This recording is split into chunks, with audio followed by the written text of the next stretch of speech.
con Cabrera, Raúl Cabrera, que está dentro de la policía de la provincia y que es el director de la reconstrucción, de la Dirección de Reconstrucción Integral. Y lo que quisimos demostrar más que nada, además del tema de los abusos, ya teníamos el ADN, ya teníamos lo de los abusos, faltaba demostrar concretamente cómo había sido la mecánica del hecho para transformar de tentativa de suicidio en tentativa de homicidio. Vuelvo a recalcar que en la Fiscalía, en septiembre del 2015, se presenta María Laura, y en marzo del 2016 nosotros recién pudimos hacer la imputación del hecho a Castillo como tentativa de homicidio en perjuicio de su propia hija. Entonces empezamos a preguntarnos si había posibilidad, según la mecánica del hecho, según las historias clínicas, según las fotografías que pudimos obtener, según las manchas de sangre que se obtuvieron en el lugar donde cayó el cuerpo y según la declaración de la propia víctima, si había alguna posibilidad de que María Laura se pudiera haber autodisparado. En base a eso, y en base al arma, a la posibilidad de manipularla en la posición en donde la lesión pudiera ser esa, y cuál era la posibilidad del disparo por parte de un tercero. Esa prueba fue una de las determinantes para poder transformar la carátula y poder imputar a Castillo como haber tentado matar a su propia hija. Ustedes están viendo acá las fotos, pero Cabrera, en base a todas las pruebas que fuimos colectando, hizo un video de reconstrucción que yo lo invito a que él lo pueda explicar y pasarlo. Buenísimo. Si Cristina, ustedes lo ven. Sí, Cristina, antes de pasar con Raúl Cabrera, como para que no se nos vaya el tema, recién habilité el chat y bueno, muchas de las preguntas Sí. de los asistentes están vinculadas a la relación de la madre cuando se fue, ¿sí? Y qué pasó con el hijo de la víctima, todo el tema familiar. Bien. ¿Qué se sabe de eso? La madre se va, obviamente, golpeada, víctima de la violencia, y es una niña la que tiene Sí, pero la madre cuando se va, ¿no hizo denuncias, relaciones, las dejó a las hijas con él directamente? Sí, ¿No intentó llevarla? ella dijo que las dejaba porque ella se iba a la casa de sus familiares y en el lugar donde iba asistían gente que ella no quería que tuvieran contacto con su hija y que además no tenía posibilidad de mantenerlos, a sus 3 hijos, porque la deja a Candela, a María Laura y a Gastón, al hijo varón. Porque realmente es muy fuerte, ¿no? Dejarla con este monstruo sabiendo que puede llegar a pasar cualquier cosa. Sí, ella venía a verlos de vez en cuando él no estaba, porque dice que las veces que venía y estaba él, la terminaba golpeando. La golpeaba con palos, con mangueras. El chico tiene hasta el día de hoy signos de golpes que no se le han ido, cómo han sido de fuertes, ¿no es cierto?, el tipo de violencia que él ejercía, como quemarle las manos arriba del fuego, por ejemplo.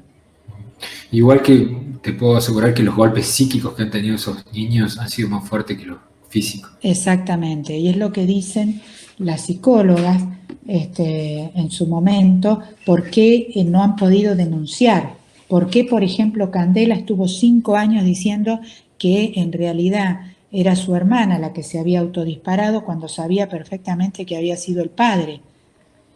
Uh-huh. En relación a la postura defensiva que también preguntaban los asistentes, Sí. ¿realmente tuvieron algún sustento para decir que era como una especie de complot familiar en contra de él? Realmente se ve muy rebuscado esa postura. No, no, no.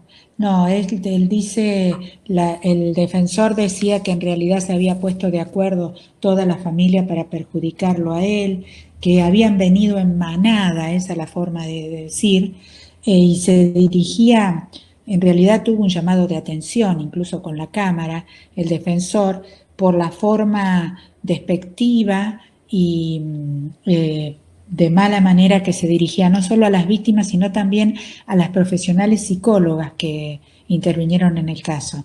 Sí, una forma de dirigirse muy, muy despectiva, incluso al propio tribunal, diciendo que había actuado con desidia y que había valorado la prueba en forma arbitraria, poniéndose del lado de las víctimas. Lo que nosotros vamos a ver ahora está totalmente vinculado a la prueba técnica forense, que es uno de los elementos que va a dar fortaleza a los dichos de los testigos, ¿no? Porque una cosa es que venga la víctima y declare y que realmente sea sustentado por elementos técnicos que validen esa declaración. Así que voy a pedirle a Raúl, si estás ahí, Raúl, si estás con el audio, si puedes activar tu audio y tu cámara. Desconecto yo. No, quédate, sí, Ah, perfecto. sí, quédate un ratito. Vamos a ver primero si está escuchando. Raúl, no sé si estás escuchando. Me parece como que no tiene audio. Bueno, mientras tanto, lo que voy a hacer entonces es ir activando. Hay otras preguntas que yo les había dejado a los chicos sobre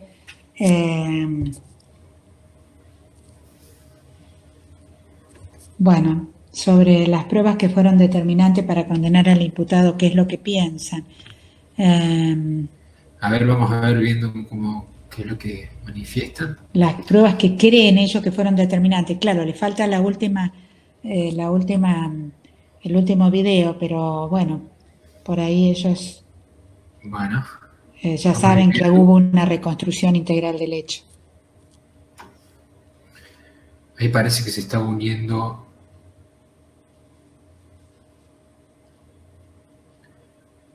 No sé si estás escuchando. Sí, hola, ¿cómo estás, Hola, Raúl? Gusto en hola, ¿qué saludarte. tal? Buenas tardes, doctora, buenas tardes Federico, a Hola, todo buenas el tardes. auditorio. Buenas tardes. Buenas tardes. Bueno, ahí Raúl es el que está especializado en lo que es la reconstrucción de los casos criminales y vincula técnicas de reconstrucción virtual. Me estabas comentando en la ciudad de Rosario y que realizan el estudio de una prueba técnica, como en este caso balística, medicina forense, rastro de sangre, para hacer una reconstrucción conceptual del hecho que se investiga. Eh, Contame cómo fue que llegaron a hacer estas conclusiones, Raúl. Sí, bueno, nuestro trabajo inicia en 2016 cuando nos convoca la doctora Herrera acá presente para comentarnos y ponernos en tema con todo este asunto. Nuestra misión en particular fue trabajar la parte del intento de homicidio, que primeramente, como bien se explayó durante toda la exposición, fue considerado un suicidio, pero con la problemática, con el gran problema de que fue tomado como suicidio inicialmente, con todo lo que eso conlleva.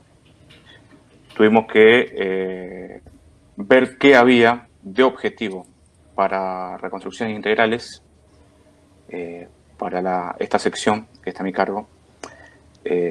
La base siempre son los elementos objetivos. que en este caso eran bastante escasos. No se habían tomado demasiadas fotografías del lugar del hecho, sí había fotos del el lugar preciso, algunas panorámicas, manchas de sangre, una foto del proyectil que había atravesado el cuerpo de María Laura y luego, ¿se escucha? Sí, se escucha, Sí, sí. sí. Y luego continuó su viaje hasta quedar depositado en el fondo de la habitación. Esto fue en la habitación de la víctima. Teníamos los informes médicos, que eran de las atenciones iniciales, principalmente. En ellos también nos apoyamos. El informe de medicina forense sobre la trayectoria, sobre algunos fragmentos dispersos en un área de 5 centímetros de diámetro alrededor de la zona afectada de la columna vertebral.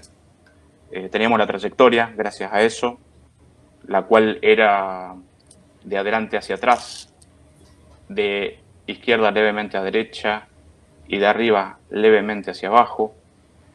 Bueno, teníamos la cámara de Gesell, pruebas antropométricas a la víctima, donde constaba que la lateralidad era el lado izquierdo, la mano hábil de la víctima.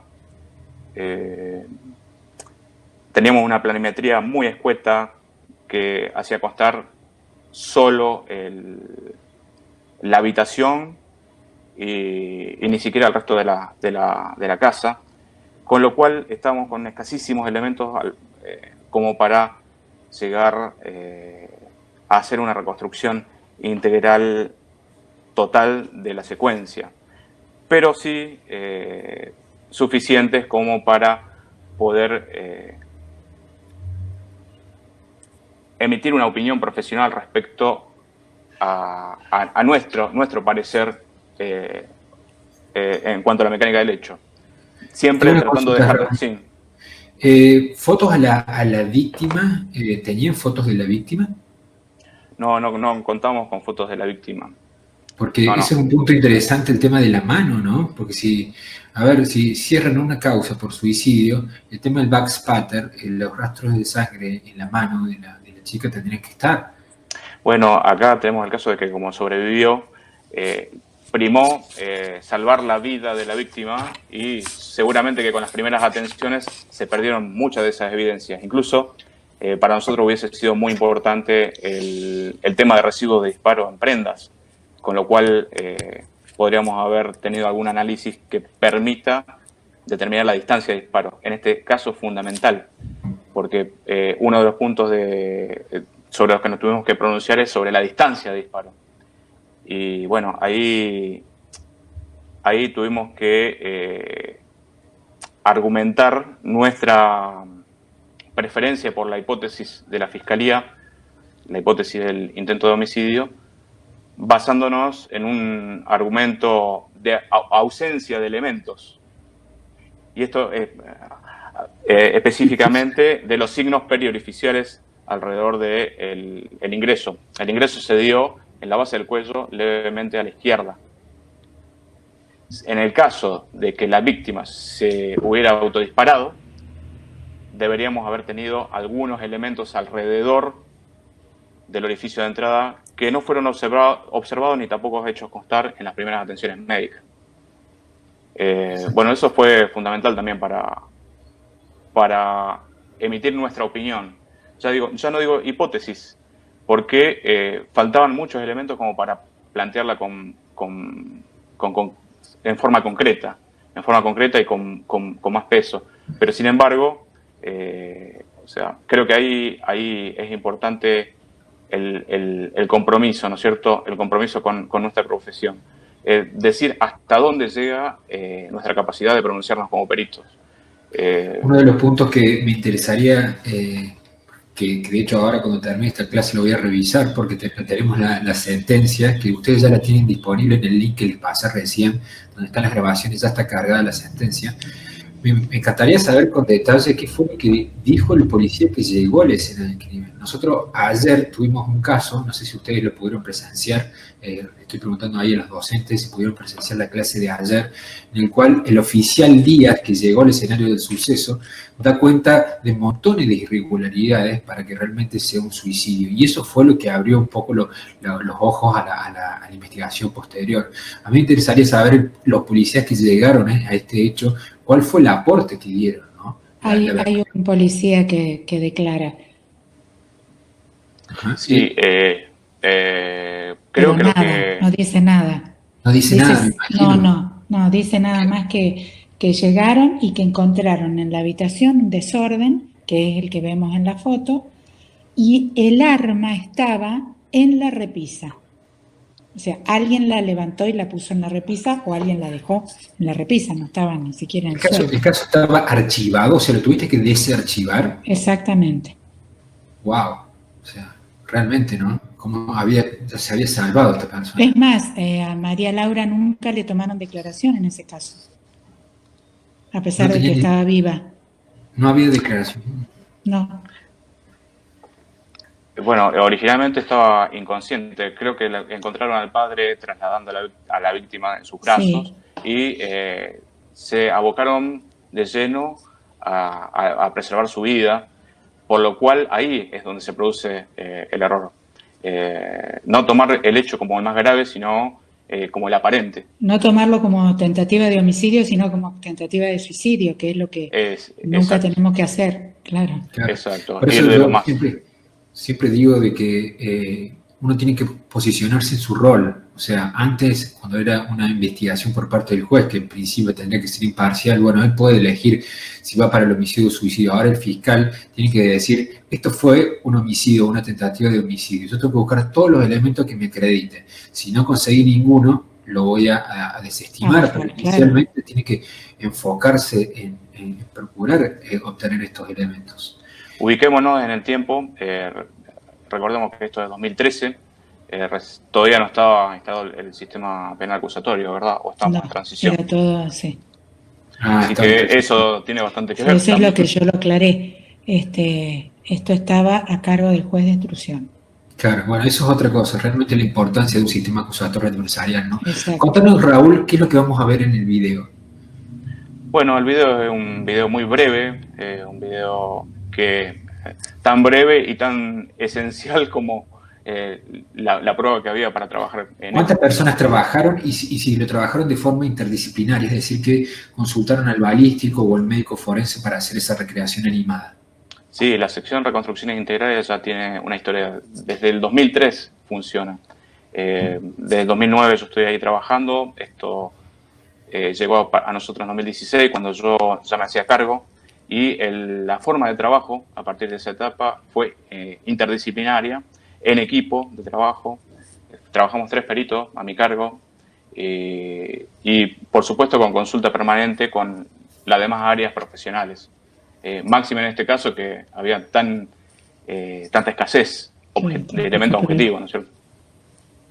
Es todo un desafío, la verdad que es un desafío, y eso va a ser interesante también repasar la valoración que hizo el Tribunal de Juicio de tu declaración en el debate oral, que eso realmente me interesa después revisarlo. Sí. De elementos objetivos. Sí. Bueno, acá estoy con un problemita de delay, no puedo visualizar el video, no sé si vos estás pasando. No, todavía no lo puse. Solamente estaba esperando. Bueno, perfecto. Entonces te cuento que sí, que participé del debate, que la prueba de reconstrucción fue una de las últimas, si mal no recuerdo. Claro, era que cerró todo, porque primero teníamos que tener todos los otros elementos. Exacto. Fue una síntesis de todo lo demás. Tuvimos que dejar a un lado, bueno, de movida lo aberrante del hecho y plantarnos bien en lo poco que teníamos. Y bueno, del resultado de eso fue un informe de 19 páginas, un informe escrito, por supuesto. La parte de la animación es el final del informe, es la frutilla, digamos, del postre. Y bueno, eso en el debate, eso También trajo el ataque por parte de la defensa en cuanto a en qué nos basamos, a qué elementos tomamos en cuenta, y también se trató de desacreditar la instancia de análisis que representa reconstrucciones integrales. Perfecto. Ahí nos contás cómo fue la postura defensiva para desacreditarte. Si te parece, ponemos el video. Si vos querés pausarlo en algún momento, sí, cómo no. Voy a ver si lo puedo visualizar. Fíjate si lo podés visualizar y cualquier Hasta cosa. ahora tengo... No, estoy por empezar ahora. Ah. ¿Sí? Ahí vamos. Ahí está cargando. Bien. Ahí lo tengo a la vista. Perfecto. Estén atentos, chicos.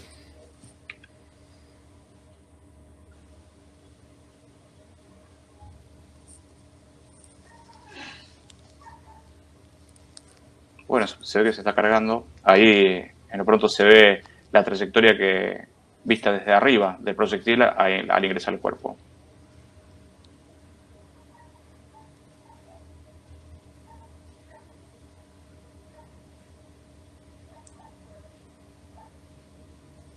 Como decíamos, de adelante hacia atrás, de izquierda levemente a derecha y de arriba levemente hacia abajo.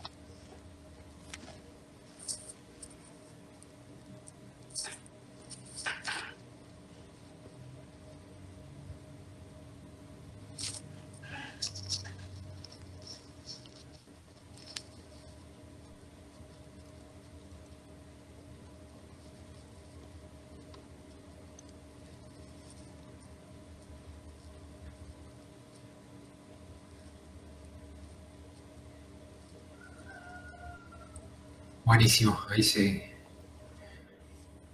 visualizó de manera correcta. Perfecto. Quería consultarte. Hola. ¿Me escuchás? Sí, ahí está. Quería aprovechar y consultarte. Hola, ahora sí. Sí. Ahora en relación sí. a estas dos posturas que vos pusiste, ¿cuál fue la prueba técnica que marca de que ella no se podría haber autolesionado? Bien, nuestro postulado fue el siguiente. Primero, la forma atípica en que se habría colocado el arma en el caso de que hubiese sido un suicidio. La otra es atípica e incómoda, por supuesto, por la posición del brazo, por la corta distancia para poder ejercer presión y poder apuntar bien. La otra es el lugar donde eligió o habría elegido ubicarse dentro de la habitación. En general, nos basamos en argumentos de autoridad, como por ejemplo documentos de la Organización Mundial de la Salud.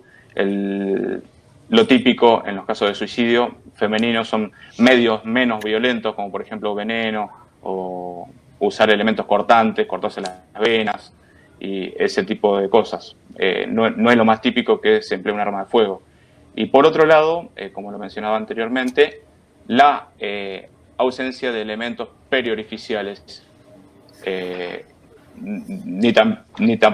tampoco elementos en la mano ejecutante, en este caso habría sido la izquierda. Elegimos la opción de el disparo por parte de un tercero por ausencia de esos elementos y por lo que ya dijimos, por la ubicación en el lugar de la escena, por la coherencia del relato con respecto a los elementos relevados, a los escasos elementos relevados en la escena que se vieron en las fotografías y en la planimetría, lo cual cerraba perfecto con el ataque por parte de una persona de la misma o algo mayor estatura a la víctima, dada la trayectoria descendente a la altura del cuello, la coherencia del relato en cuanto a la ubicación de las manchas. Ahí en el lugar recuerdo que había un charco que posiblemente se habría formado tras la herida y había un goteo que evidentemente era antes de caer y que posiblemente tenía que ver con los efectos en la columna. Una vez que el proyectil atraviesa la columna, desenchufa prácticamente el cuerpo desde la nuca hacia abajo debió haber caído pesadamente, como lo describió en su propia declaración. Así que todo eso nos llevó a ubicar a la víctima en ese lugar, en la escena, y a proponer la hipótesis del ataque por parte de un tercero.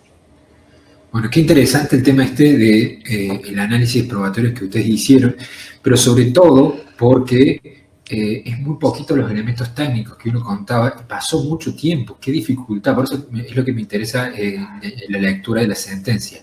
Aprovechando eso, ahí mi equipo me comenta de que ahí tienen para acceder a la grabación de las clases anteriores, pero la sentencia de este caso, que ya está subida, y también el video, por si lo quieren repasar, que nosotros acabamos de pasar, tienen ahí la posibilidad de acceder. También ahí está la inscripción a la masterclass del caso Monzón, que empieza el día sábado también, por los que estén interesados en sumarse. Así que uno de los puntos que quería consultarte, Cristina, es ¿cómo hiciste para no involucrarte tanto en un caso que te toca desde cerca, ¿no? Por el hecho de que fue la misma víctima que golpeó tu puerta y que fue a pedirte ayuda. ¿Cómo hacer para investigar y no perder la objetividad en un caso así? Es difícil y te digo, en este momento me estaba escribiendo también la abogada querellante que había estado al lado de María Laura diciendo que era, si bien conocemos el caso de memoria, era difícil no emocionarse. Además, María Laura es un ser especial, a pesar de su problema psicológico, de cómo ha sufrido. Es especial en cuanto a su necesidad de contar y de hablar de la vida, a pesar de lo que le sucedió, de una manera muy, muy linda, muy transparente. Ella dice que va a escribir su historia y probablemente lo haga, en eso están tratando de alentarla tanto la fiscal como la querellante de que escriba su historia. Quería decir, agregando un poco también en cuanto a la valoración de la prueba de balística y la toma de muestras, en el momento del hecho a María Laura no se le hace ningún tipo de prueba en sus manos para ver si tenía restos de pólvora.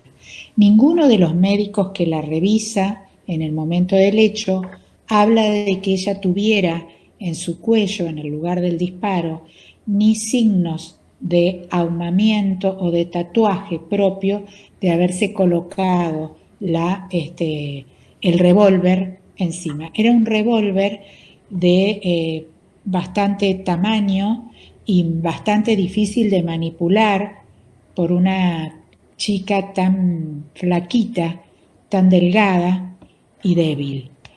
Y sí se le hace 2 horas después del hecho una prueba de dermotest a Castillo sin cadena de custodia. En el momento del juicio oral, el policía que teóricamente habría hecho la prueba recuerda quién tomó la muestra. Lo hacen a través de cintas, ahora se hace a través de un barrido electrónico, pero de cintas que se colocaban.